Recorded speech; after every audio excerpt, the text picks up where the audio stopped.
BRS working president KTR కు big shock తగిలింది. తెలంగాణలో సంచలనం సృష్టించిన ఫార్ములా ఈ కార్ రేస్ ఇష్యూలో కేటీఆర్ పై విచారణకు గవర్నర్ గ్రీన్ సిగ్నల్ ఇచ్చారు. ఆయనపై ఈ కేసులో ఛార్జ్ షీట్ వేసేందుకు అనుమతించారు. ఇటీవల కేటీఆర్ పై విచారణ కోరుతూ తెలంగాణ ప్రభుత్వం గవర్నర్ కు లేఖ రాసింది. ఈ మేరకు జిష్ణుదేవ్ వర్మ సానుకూలంగా స్పందించి కీలక నిర్ణయం తీసుకున్నారు. కేసులో కేటీఆర్ ను ఎంక్వైరీ చేసేందుకు అనుమతులిచ్చారు. ఇక ఫార్ములా ఈ కార్ రేసు వ్యవహారంలో కోట్లాది రూపాయలు దుర్వినియోగం చేశారని కేటీఆర్ పై ఆరోపణలున్న సంగతి తెలిసిందే. ఇక ఇదే కేసులో ఆయనపై 2024లో ఎఫ్ఐఆర్ నమోదైంది. 54 కోట్లు దారి మళ్లించిన కేసులో ఆయన్ని ఇప్పటికే 4 సార్లు ఏసీబీ విచారించింది.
బీఆర్ఎస్ వర్కింగ్ ప్రెసిడెంట్ కేటీఆర్ కు బిగ్ షాక్ తగిలింది. తెలంగాణలో సంచలనం సృష్టించిన ఫార్ములా ఈ కార్ రేస్ ఇష్యూలో కేటీఆర్ పై విచారణకు గవర్నర్ గ్రీన్ సిగ్నల్ ఇచ్చారు. ఆయనపై ఈ కేసులో ఛార్జ్ షీట్ వేసేందుకు అనుమతించారు. ఇటీవల కేటీఆర్ పై విచారణ కోరుతూ తెలంగాణ ప్రభుత్వం గవర్నర్ కు లేఖ రాసింది. ఈ మేరకు జిష్ణుదేవ్ వర్మ సానుకూలంగా స్పందించి కీలక నిర్ణయం తీసుకున్నారు. ఈ కేసులో కేటీఆర్ ను ఎంక్వైరీ చేసేందుకు అనుమతించారు. ఫార్ములా ఈ కార్ రేస్ వ్యవహారంలో కోట్లాది రూపాయలు దుర్వినియోగం చేశారని కేటీఆర్ పై ఆరోపణలున్న సంగతి తెలిసిందే. ఇక ఇదే కేసులో ఆయనపై 2024లో ఎఫ్ఐఆర్ నమోదైంది. 54 కోట్లు దారి మళ్లించిన కేసులో ఆయన్ని ఇప్పటికే 4 సార్లు ఏసీబీ విచారించింది. ఇక ఈ అంశంపై మరింత సమాచారం అందించేందుకు మా input editor Rajesh phone line లో సిద్ధంగా ఉన్నారు. రాజేష్, మీరు అన్నట్లు కేటీఆర్ కి ఒక బిగ్ షాక్ అని కూడా చెప్పుకోవచ్చు. ఎందుకంటే 2024లో ఏదైతే ఈ ఫార్ములా రేస్ దీనికి సంబంధించి ఇప్పుడున్న కాంగ్రెస్ ప్రభుత్వము కేసు నమోదు చేసింది. ఎందుకు కేసు నమోదు చేసింది? ఎందుకంటే ఈ నిధులన్నీ కూడా విదేశాలకు దారి మళ్లించారు అనే విధంగా ఇతని పైన కేసు నమోదైంది. తను ఏమనగా కూడా ఏసీబీ అధికారులు నమోదు చేశారు. అయితే ముఖ్యంగా కేటీఆర్ యొక్క ఆదేశాలతో ఇవన్నీ చేశామని కూడా అధికారులు చెప్పారు. ఎందుకంటే ఐఏఎస్ అరవింద్ వీళ్ళందరూ కూడా విచారించినప్పుడు అదే అంశం చెప్పారు. సో దాని తర్వాత ఈ ఏసీబీ మరికొంత దూకుడు అంటే మరికొంత ముందుకు వెళ్లాలంటే ఖచ్చితంగా గవర్నర్ అనుమతి అవసరం ఉందన్నప్పటికీ కూడా అప్పట్లో ఏసీబీ కూడా గవర్నర్ కి లేఖ రాసినప్పటికీ దాదాపు చాలా రోజుల తర్వాత అది పెండింగ్ లో ఉన్నది. సో మళ్ళీ తాజాగా కొద్ది రోజులుగా కాంగ్రెస్ సర్కారు గవర్నర్ కు ఒక లేఖ రాసింది. కేటీఆర్ ను విచారించాల్సిన అవసరం ఉంది, దీని వెనక ఇంకా చాలా మంది ఉన్నారు.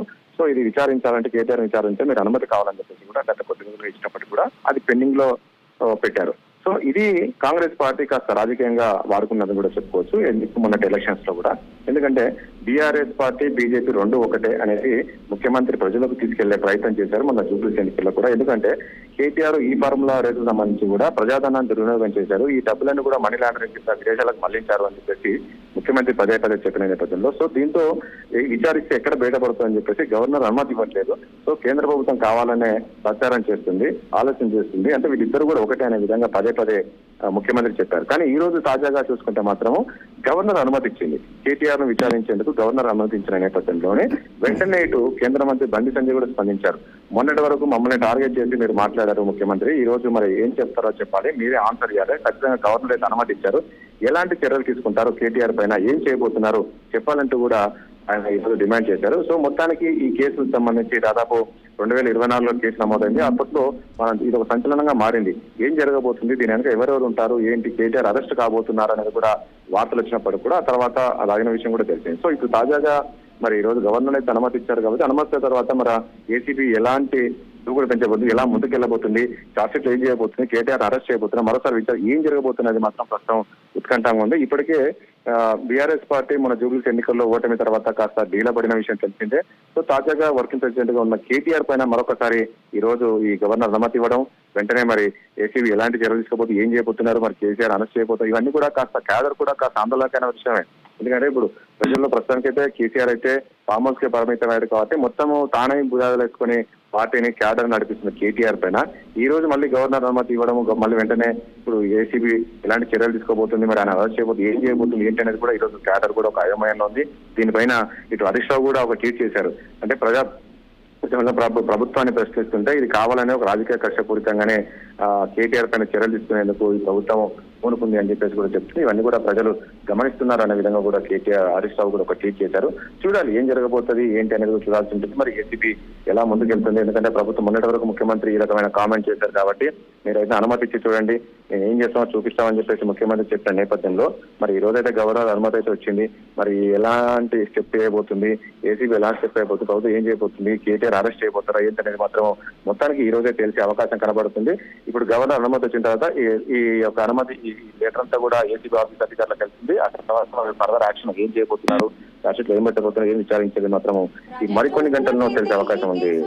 ప్రోకు సంబంధించి అంటే ఇట్లా పక్షపాతంగా వ్యవహరించాలనే ఆరోపణలు ఎంతవరకు బలంగా ఉన్నాయంటారు?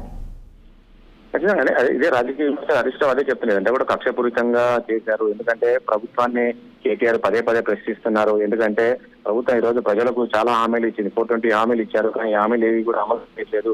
సో ఇవన్నీ నేను ప్రశ్నిస్తున్నా కాబట్టి నా పైన ఒక కక్ష కట్టి లేనిపోయిన ఆరోపణ అంటే ఒక తనపై వేస్తున్నారు అని చెప్పేసి కూడా చెప్తాను. ఎందుకంటే ఇది వరల్డ్ లెవెల్లోనే ఒక సక్సెస్ఫుల్ గా నేను ఈ కార్ రేస్ నడిపించాము, హైదరాబాద్ ఇది చేశాను తప్ప నేను ఎక్కడ కూడా డబ్బులు దుర్వినియోగం చేయలేదు. టోటల్ గా అధికారులు అంటే అధికారికంగానే చేశాం తప్ప ఎక్కడ దీన్ని దుర్వినియోగం చేయలేదని చెప్పి కేటీఆర్ చెప్పారు. మీరు ఎక్కడైనా చేయండి.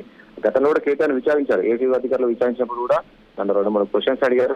యథావిధంగా చెప్పాను అక్కడ ఏమీ లేదు, కావాలని నన్ను ఇబ్బంది పెట్టే ప్రయత్నం చేస్తున్నారు అనేది కేటీఆర్ చెప్పారు. ఇదంతా కూడా కేవలం రాజకీయ కక్షలో రాజకీయ కుట్రలో భాగంగానే నా పైన ఈ కేసులు పెట్టి ఆరోపణలు చెప్తున్నారు. సో దీనిపైన కూడా కౌంటర్ ఇచ్చారు కొద్దిసేపటికి ఇచ్చారు కాంగ్రెస్ నేతలకు సంబంధించి. నిజంగా కేటీఆర్ నువ్వు ఎలాంటి తప్పు చేసినప్పుడు విచారణకు సహకరించు, ఇది గవర్నర్ అనుమతి వచ్చింది కాబట్టి విచారణకు రండి, మీరు సహకరించండి, విషయం చెప్పండి అని చెప్తున్నారు. మీకు ఎలాంటివి లేనప్పుడు మీరు కోర్టుకి ఎందుకు వెళ్తున్నారు, సుప్రీంకోర్టుకి ఎందుకు వెళ్ళారు, మీరు తప్పు చేయనప్పుడు కోర్టులకు వెళ్లాల్సిన అవసరం లేదు కదా, కోర్టుకి ఎందుకు వెళ్ళారని చెప్పేసి Congress ప్రశ్నిస్తుంది.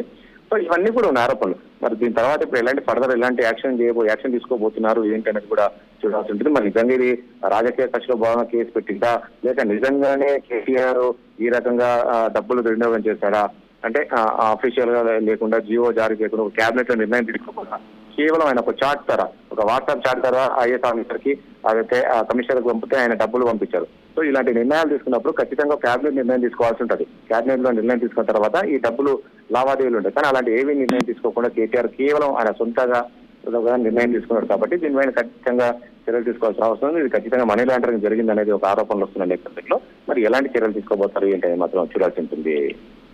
Thanks for the updates Rajesh.